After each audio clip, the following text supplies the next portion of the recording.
Chief justice साहब किसी और को भेज देते हैं, वो अपना कहता है कि हाईकोर्ट में चले जाओ।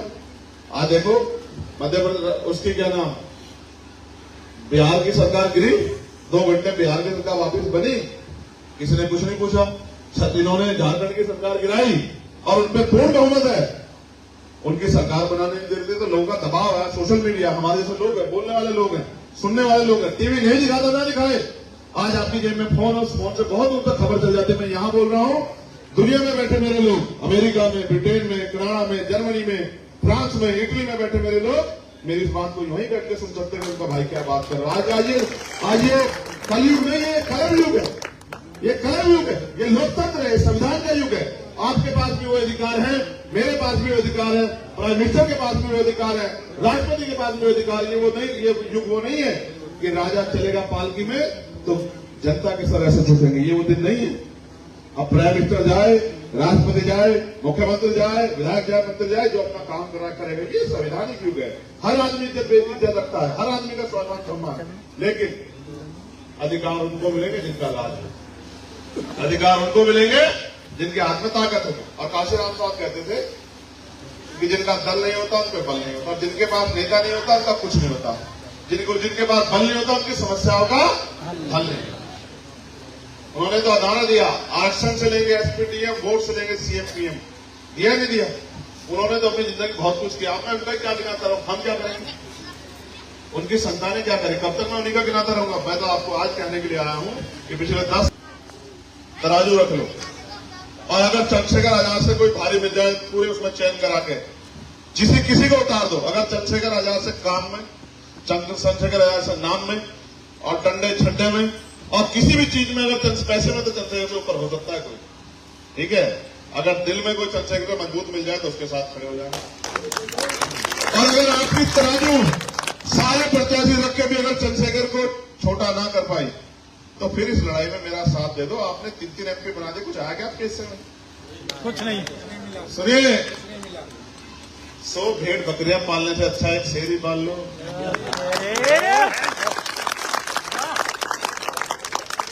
समझे? वो जाके वो तो सत्ता ईश्वर नहीं होती, लेकिन सत्ता ईश्वर से कम भी नहीं होती। एक मरे हुए व्यक्ति को जिंदा नहीं कर सकती सत्ता, अजय भाई, वरना होश सारे काम कर सकती है सत्ता। और मुझे काम की लिस्ट बना के दे दो, मैं बहुत डर के कह रहा हूं, आप मुझे काम की लिस्ट बना के दे दो, और मैं एक काम मुझे बता दो जो सत्ता नहीं कर सकती। आप देखते हो जब नेता आते हैं, बड़े नेता आते हैं, रातों रात सड़क बन जाती नहीं बन जाती, आप बताओ, बनती है नहीं बनती?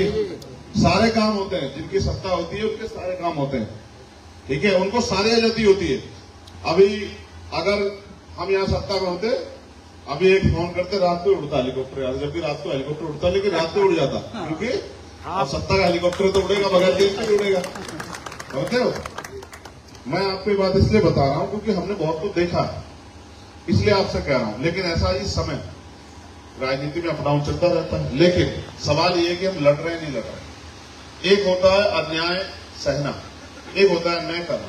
हमारे महापुरुषों ने हमें सिखाया, अन्याय करने वाले से अन्याय सहने वाला ज्यादा दोषी है। और मैं आपको सत्ता की ताकत बताता हूं। देखो, अभी जननायक कर्पूरी ठाकुर जी को भारत रत्न दिया गया, मुझे बड़ी खुशी हुई क्योंकि वो इसके हकदार थे। फिर अभी कल घोषणा हुई लाल कृष्ण आडवाणी जी को, क्योंकि भारतीय जनता पार्टी की सरकार है, जिसे मर्जी दे दो। मैं आपको पूरी जिम्मेदारी से कहता हूं, मैं आवाज उठाऊंगा इसकी, देश की दिल्ली में जाके आवाज उठाऊंगा, आप देखना। मैं चाहता हूं अगर भारत रत्न देना ही है तो उन शख्सियतों को दिया जाए जिनका इस देश में योगदान है। अगर देना है भारत रत्न तो माननीय काशीराम साहब को दो, जिन्होंने दलित, पिछड़े, मुसलमान, कमजोर, हक वंचित, शोषित समाज के लोगों को, मजलूम लोगों को अपने पैरों पर खड़ा होना सिखाया, अपनी बात रखना सिखाया। अगर आपको भारत रत्न देना है तो जमींदारी उन्मूलन खत्म करके हर गरीब तक जमीन पहुंचाने का काम करने वाले चौधरी चरण सिंह जी को दो, तब मैं आपको मानूं कि आप भारत रत्न देना चाहते हैं। अगर आपको देना है तो पहले लल्ले यादव को दो, आपको देना है बाबू जगदीप प्रसाद कुशवाहा को दो, आपको देना है तो आप महामना रामसुख वर्मा को दो, जिन्होंने अध्यक्ष संघ बना के और लोगों को अंधविश्वास पाखंडवाद के खिलाफ जागरूक किया और इस लड़ाई को लड़ने का काम किया। ऐसे बहुत सारी शख्सियत है। अगर आपको देना है तो आप संत राम बी ए प्रजापति जी को दो, जिन्होंने जाति पातिक तोड़क मंडल बाबा साहब के सहयोगी रहे, जिनके बाद उन्होंने इलेक्शन ऑफ जब उनको बोलने नहीं दिया जाता जाति पाति तोड़क मंडल में, तो एनिलेशन ऑफ कास्ट जो है बाबा साहब ने किताब लिखी, उस किताब को पढ़ के मान्यवर काशीराम साहब ने नौकरी छोड़ दी। इतना बल था महापुरुषों के कलम में, इतनी ताकत थी उनके शब्दों में कि उनके एक एक शब्द आदमी के ऊपर इतना गहरा असर करते थे कि उसके जीवन का रास्ता बदल जाता था। अगर आपको देना है तो फिर 2 डॉक्टर फरीदी को भारत रत्न, जिन्होंने इस देश को जो है हक वंचित कमजोर वर्ग के लोगों को लड़ना और पढ़ना सिखाया। लेकिन आप उनको नहीं दोगे, क्यों नहीं दोगे मैं बताना चाहता हूं। आप उनको दोगे तो लोग उनको जानेंगे, लोग उनको पढ़ेंगे, लोग उनके कामों को देखेंगे, उनकी बातों को सुनेंगे, उनके विचारों को मानेंगे। अगर इनका पेट भर गया तो सवाल खड़े होंगे। हमें पढ़ने का अधिकार, हमें लड़ने का अधिकार, हमें संघर्ष करने का अधिकार भारतीय संविधान में दिया। जब हमारा पेट भरा होगा और हम पढ़े लिखे होंगे तो हम सवाल करेंगे, हम पूछेंगे कि जो पैसा हम टैक्स का देते हैं सरकार उस पैसे को कहां ले जा रही है। जो पैसा हम यहाँ देते हैं अपनी मेहनत कमाई का, आपको एहसास भी नहीं है, हमारे लोग नहीं जानते। आप एक एक सामान खरीदते हो, आज 28% जीएसटी है, आप 1 रुपए का सामान खरीदोगे 28 पैसे सरकार खाते में जाएंगे। आप अगर पूरे परिवार मिलकर 10,000 रुपए महीने में खर्च करते हो तो 2800 रुपए सरकार के खाते में जाते हैं। उनमें से वो आपको 5 किलो राशन देके कहती है कि हम आपकी जिंदगी चला रहे हैं। ये लोकतंत्र है सर, यहाँ जनता मालिक है, ये लोकतंत्र है। आपके पैसे से आपने 2800 रुपए उनको दिए महीने में और उन्होंने 500 रुपए का राशन दिया और आपके ऊपर ऐसा करते जैसे बहुत बड़ा एहसान कर दिया।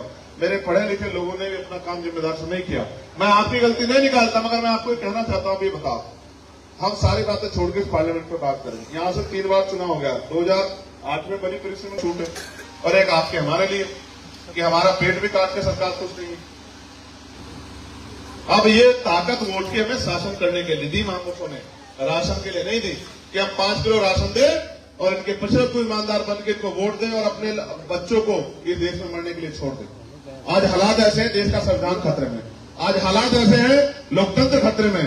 और अभी कांग्रेस के एक बड़े नेता ने कहा, मुझे तो हंसी आई इनके ऊपर, कितनी बड़ी पार्टी, इतने बड़े नेता डर रहे हैं कि हो सकता है 2024 के बाद चुनाव ना, तो तुम्हारा क्या फायदा है चुनाव ना। तुम इतनी बड़ी पार्टी, इतने सांसद लेकर घूमे, आओ सड़कों पे हमारे साथ, आओ हमारे साथ। ईवीएम पे कोई नहीं आंदोलन कर पाया, सबसे पहले ईवीएम पे आंदोलन हमने शुरू किया। जब हमने ईवीएम पे आंदोलन शुरू किया, और मैं आपको बता देना चाहता हूं, आप डरना मत। हमारे यहाँ काशीराम साहब हमें कैडर बता गए कि जोर शोर से भाग जाता। हमने इतना हल्ला ईवीएम पे मचा रखा है कि सरकार की नाक में दम हो गया है, और बार बार सफाई देनी पड़ती है चुनाव आयोग को। और याद रखना, हम नहीं देंगे सफाई, हम कह रहे हैं ईवीएम फेल नहीं है। उसका सबूत यह है कि ईवीएम पे वीवीपैट सुप्रीम कोर्ट ने लगवाई। अगर सुप्रीम कोर्ट ने वीवीपैट लगाई, कोई तो कारण रहा होगा। अगर ईवीएम सही थी तो वीवीपैट क्यों लगवाई? तो हमने तो उनसे कह दिया कि आप हमें पर्ची दो हमारे हाथ में, और वो पर्ची गिरेंगे हम डब्बे में, और उन पर्चियों की गिनती, हम मशीन की गिनती को मानेंगे नहीं। आप मेरी बात को याद रखना, अगला 1 महीना सरकार के लिए बहुत चैलेंजिंग है।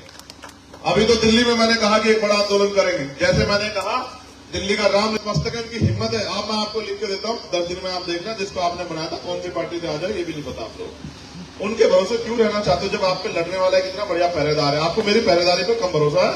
नहीं। सुनो, गर्दन झुकेगी नहीं। ना सीबीआई से डरता, ना ईडी से डरता, ना इनकम टैक्स से डरता, ना एनआईए से डरता, ना छोटे मुकदमे डरता, ना जेल से डरता। 2 बार तिहाड़ काट के आया हूं और 4 गोली खा के आया हूं। गोली इसलिए लगी, गोली इसलिए नहीं लगी किसी को मैंने बुरा कहा, गोली इसलिए लगी क्योंकि सरकार मुझे मेरी जबान पे ताला लगा सकती है। और जब भी नाइंसाफी होगी, मैं उस नाइंसाफी के खिलाफ मजबूत करके लड़ूंगा। मैंने झुकना सीखा नहीं, मेरे पिता ने, मेरी माँ ने मुझे लड़ना सिखाया, मेरे गुरुओं ने, मेरे महापुरुषों ने मुझे लड़ना सिखाया। हम तो सदगुरु रविदास जी महाराज को मानने वाले। उन्होंने कहा, पराधीन का पाप है जान ले मीत, और रविदास दास पराधीन से कौन करे सुप्रीत। हम तो जहां गुलामी हम गुला, देखो पैदा हम नादान थे, ना हमने गुलामी सही, ना हम गुलामी सहेंगे, और ना हम अपने आने वाली पीढ़ी को इस मुल्क में, अपने देश में गुलाम होने देंगे। ये बात हम चैलेंज के साथ आप लोग कहें।